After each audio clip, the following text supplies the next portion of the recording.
Récemment, nous avons lancé une longue série dans laquelle on se proposait d'aborder la notion de devis.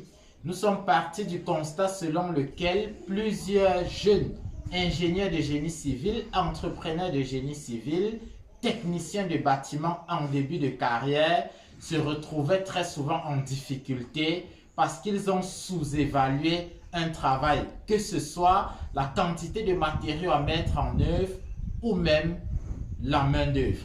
Parce que lorsque vous sous-évaluez la quantité de matériaux, le client vous dira tu m'avais dit qu'il faut 200 000 pour le matériel et les matériaux. Et là maintenant on se retrouve à 400 000.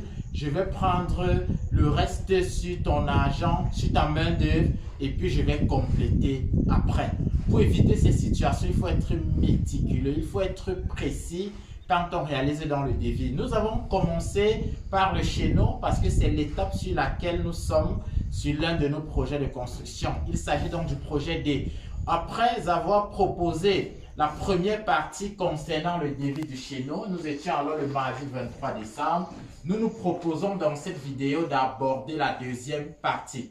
Dans la première partie de la vidéo, nous avons configuré notre chéneau. Quand on parle donc de configuration, il s'agit de quoi? Nous avons d'abord représenté la géométrie du bâtiment. Après cela, nous avons dit que pour ce cas précis, notre chéneau fait 50 cm de ressortie, 25 cm à l'intérieur. Parce qu'on a une plateforme extérieure, il faut une plateforme intérieure qui va jouer le rôle de support pour la charpente, mais qui va aussi jouer le rôle de contrepoids pour la plateforme extérieure. Nous n'avons pas universalisé nos valeurs. Les valeurs dépendent de l'effet architectural et même de l'effet de structure. Ceci veut simplement dire que vous n'allez pas prendre notre valeur de 50 et notre valeur de 25 pour aller l'implémenter sans que vous ne soyez dans les mêmes configurations que nous. Lorsque nous avons donc fini de dire cela, on a nos différents linéaires 15 m 35, 8 82, 6 56, 12 60. On a calculé la longueur développée de notre chéneau, c'est-à-dire la somme ou alors le pourtour du bâtiment. Quand on a calculé la longueur développée de notre chéneau, on trouvait 58,40 mètres. On trouvait 58,40 mètres linéaires de chéneau. Après cela, nous avons calculé la largeur de la plateforme. On a 50, on a nos murs qui font 15, 50 plus 15, ça fait 65. Après, on a 25, ça fait 90. On a donc une largeur de plateforme de 90 cm. Quand on a fini de faire ces rappels, on a donc fait la coupe du chéneau. Parce que ici, nous sommes en plan.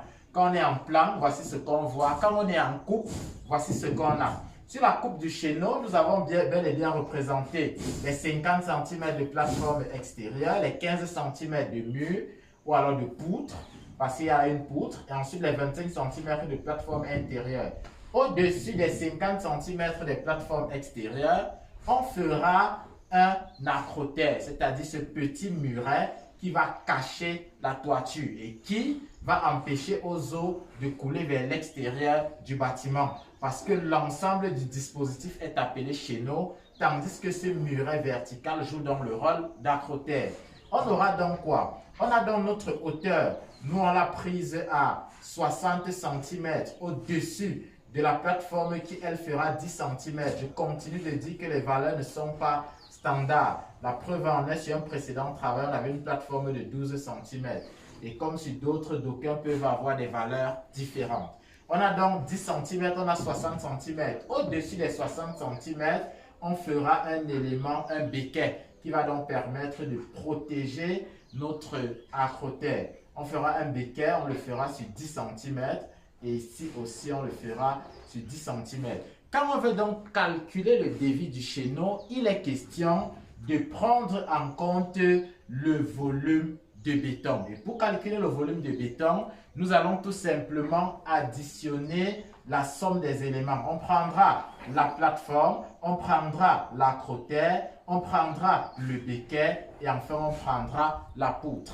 Dans cette configuration, nous avons expliqué que la poutre est surélevée parce que toute la rigole est à l'extérieur du bâtiment. C'est donc le dessus ou alors le prolongement de la poutre qui va empêcher aux eaux de revenir vers le bâtiment, le corbeau ou bien l'arrêt d'eau. Vous dire que dès qu'on aura notre section hydraulique ici, c'est cet élément qui empêchera aux eaux de revenir vers le bâtiment. Lorsqu'on a fini de dire cela, on va donc dire, premièrement, volume de béton du chéneau, VB, sera égal à quoi? Volume de la plateforme, VP, plus volume de l'acrotère, VA, plus volume du béquet, VB, comme on a déjà B, on pourra dire VB', plus volume de la poutre. Ici, c'est plateforme. On va mettre PL et poutre, on va mettre PO. Quand on a fini, qu'est-ce que ça nous donne? On aura donc volume de béton égal. On connaît déjà la longueur linéaire de notre chéneau. On va prendre la plateforme. La plateforme, elle fait 90 cm de largeur pour 0,1 cm d'épaisseur. On aura donc 0,9. On va travailler en mètres fois 0,1 plus volume de l'acrotère, c'est ce muret. On a dit 60 cm. On va le prendre à 10 aussi. D'aucuns peuvent le faire avec des maçonneries de parpaing, mais pour une bonne étanchéité, il est préférable en béton. On aura donc 0,1 de largeur fois 0,6 de hauteur. Ensuite, on aura volume B', c'est le béquet. On aura 10 sur 10. Ça fait donc 0,1 fois 0,1. Enfin, on aura la poutre. Elle est faite 15 fois 25, 20, 45 fois 55. Plus 0,15 fois 0,55. On va donc faire ce calcul mathématique et quand on va finir, on va multiplier par 58,40 qui est la longueur pour arrondir à 59 cm. Vous allez me passer la calculatrice possible. Donc, quand on essaye donc de prendre la calculatrice pour effectuer ce calcul, qu'est-ce qu'on a? On a 0,9 fois 0,1, 0,9 fois 0,1, juste un 0 après la virgule, ça nous fait 0,09. Ensuite, on a 0,1 fois 0,6, ça nous fait 0,06. Ensuite, on a 0,1 fois 0,1, ça nous fait 0,1 fois 0,1. On a perdu les réflexes de l'époque, ça nous fait 0,01. Ensuite, on a 0,15 fois 0,55. On a 0,15 fois 0,55. Ça nous fait 0,0825. 0,0825. Vous savez que quoi? Vous savez que le volume, c'est la surface fois la longueur développée. On aura donc notre longueur développée qui est la longueur totale de notre chéneau. On a dit qu'on arrondissait à 59 mètres. Ça nous fait donc 0,09. Ça nous fait 0,09 plus 0,06 plus 0,01 plus 0,0825. Au total, ça nous donne 0,24. 2 après la virgule. Il est toujours préférable d'arrondir par externe. Ça nous fait donc 0,2425.